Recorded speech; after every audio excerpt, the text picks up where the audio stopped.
Yeah, so I'm Jimmy Wales, the founder of Wikipedia, co-founder of Wikia.com, and I'm here at WebCom Montreal, and I've been speaking about culture in general and the impact that wikis are having on culture. I talked a lot about Lostpedia since it's the big week. The season finale of Lost was this week, and sort of talking about how that interacts with the wiki and so forth. And well, I mean, I think that it's a part of the broader trend. There's all kinds of information resources that people are relying on more and more every day. All kinds of knowledge gathering resources. People are using wikis inside various companies to document practices inside the company and things like that. And it's basically a tool for flattening that hierarchy. Everyone can contribute equally, which is a much easier, much better way of collecting knowledge than a hierarchical structure. Well, I mean, you can ask Google how to make money on the open web. They're very good at it. I think that this question of how can you make money doing something is never the first question we should be asking. We should say, does it work? Does it satisfy what people are looking for? Are people willing to participate in it? And then once you've got that, then of course there's nothing wrong with saying, okay, now what are some of the profit opportunities here, and things like that. And I don't think we have any problems in that area. I mean, there's all kinds of people who are doing all kinds of interesting things. Sometimes we may have some specific questions. You know, one of the big questions for the past few years has been, how's Twitter going to make money? I think that's a perfectly valid, interesting question. I also think it's perfectly obvious that they will make money, and that's not really the issue. So, yeah, I mean, it's still a work in progress, always, and you know, I think we shouldn't be too comfortable about the accuracy of Wikipedia, but the point is, there is no alternative. There is no closed Wikipedia that would be accurate. It's complete fantasy. It doesn't exist. It cannot possibly exist. If you want a closed system, you get Britannica, which is tiny compared to Wikipedia, and not that it's slow, it's out of date, it's etc. It's lots of things, and may not be that much more accurate, if it's any accurate, you know, at all better. So I think this idea of, I actually think this idea of a battle between open and closed is ludicrous. Closed will fail. It always has failed. It always will fail. So we don't even have to worry about it. Open is the only way forward, and yeah, that's my view. Okay. Why is it the only way?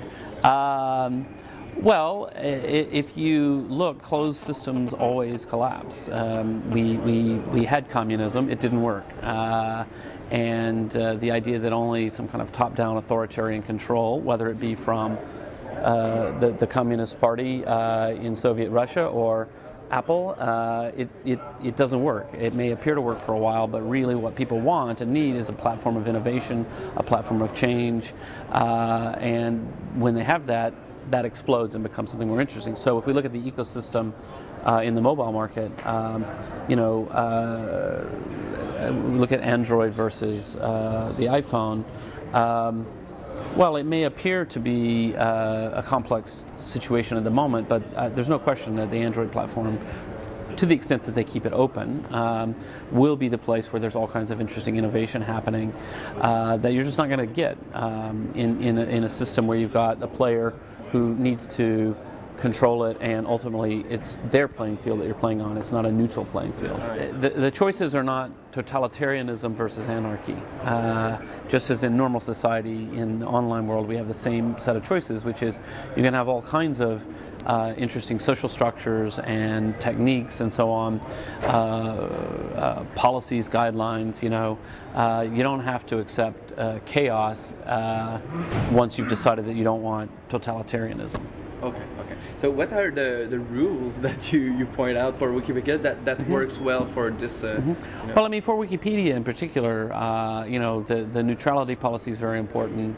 Assume good faith. The idea that the way we interact with people, if they're doing something wrong, is you know, first try to coach them and sort of help them along, and if necessary, we block them. No personal attacks. You know, some of those basic ideas. And then we look at the broader wiki world. A lot of the same ideas apply, although other wikis aren't neutral. They may be advocacy wikis, or they may be a fan site like WowWiki or Lostpedia. But still, the basic social norms and understandings of you have to be nice to other people and things like that. It's not okay to go on the recipe wiki and call people Nazis. You just can't do that. You know, it's we're here to talk about recipes, so we want to have a civil environment. It's very important. Yep. So Wikia is. We're building the rest of the library. So if you think about the encyclopedia as a set of books about this big, Wikia is everything else. And we're really, some of the things we're doing, we're really pushing forward on the software, making it easier to use. We're doing a lot more. We're exposing the social interactions more. We're experimenting with community rewards for users and encouragements and things, sort of keying off of some of the success we're seeing with things like Foursquare, and people enjoy those game-like elements. So we're doing a lot of innovation there to see how can we move beyond just the geek culture community and really captivate people who want to contribute, but they want to contribute on broader subjects. Okay. Yeah, for the wikis and for Wikia in particular, yeah, it's really to say this is a mass market phenomenon. I mean, this is we're not looking to be a niche entertainment and gaming site. We're looking to be the first consumer-built media company that's really big and really transformative. So we've got a big, exciting vision, and so now it's all about every day sort of cranking away, experimenting, working, finding the formulas that work in all the different areas. So what works with World of Warcraft wiki may not work with recipes wiki, and so we're addressing all these different communities and having fun. So, so we need to keep straight. So there's the Wikipedia, which is the charity, and that's 35 people in the nonprofit side. The for-profit company Wikia, I don't know the current head count, but it's closer to 50. Still small, still a small team, and I think a big part of it is to recognize that basically our role is to facilitate. Our role is to provide the space where people can come and innovate on their own. And every time that we've taken that approach to say, our role is to watch the community, listen to them, ask them what they need, and respond to that, we're successful. And wherever we imagine that we're like the super innovators ourselves, we probably fail, because with a small team, you're not trying to do the right things. So.